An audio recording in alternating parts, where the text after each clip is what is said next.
let's go to Ukraine and Zelensky, because of course Zelensky in town today in D.C. lecturing us that we haven't given him enough money. What is the status on the money we've given him? Where is that money going? Are we saving women and children? Are we paying for somebody's retirement fund? What are we doing? Oh, we're doing all the above, my friend. All right, so this latest tranche of money that Congress is moving forward, $45 billion. Okay, the biggest chunk of that, over $13 billion, is actually going to pay for the salaries of Ukrainian government workers, their pensions, welfare funds. These are designed basically to help the Ukrainian people and the government keep itself afloat because they've got a deficit of about $5 billion every month because of the war. So you and I as taxpayers, we're paying for that. Another $4 billion for other humanitarian needs, to include $2.4 billion to resettle Ukrainians here in the United States.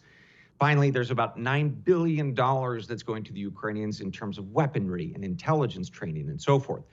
But here's the kicker, my friend. Of the billions that we're sending over, especially those artillery systems, it turns out that we forgot to ask if the Ukrainians could actually maintain those things, right? Bring them into an advanced facility where they could fix them, right? The problem is there are no Ukrainians that can do that. So you have to have those artillery systems, especially the Germans, the Brits, and others, their systems.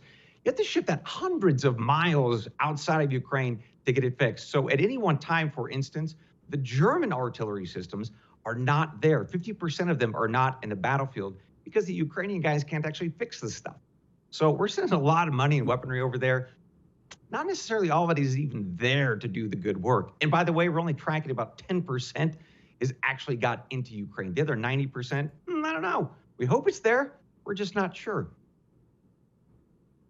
Hold on.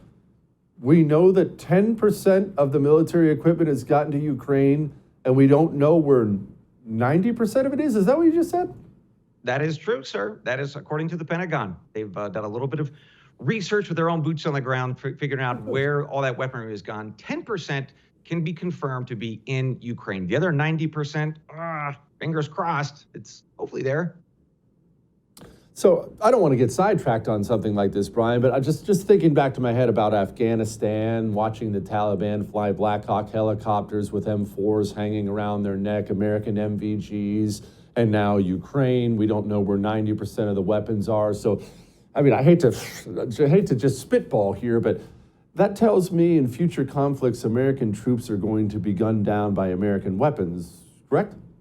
Yep. That's correct. And remember, Ukraine's history for decades was a black market for weaponry. So you have all these kind of weapons dealers who are already in Ukraine. Now that place is floating with this stuff. So if you talk to guys who've been over there recently, they'll tell you, yeah, this is a problem. And we are going to see these weapons face either us or Europeans, or actually we're even hearing reports of this stuff getting into Africa already, fueling some of those conflicts. So yeah, this is going to be a nightmare we're going to live with for decades.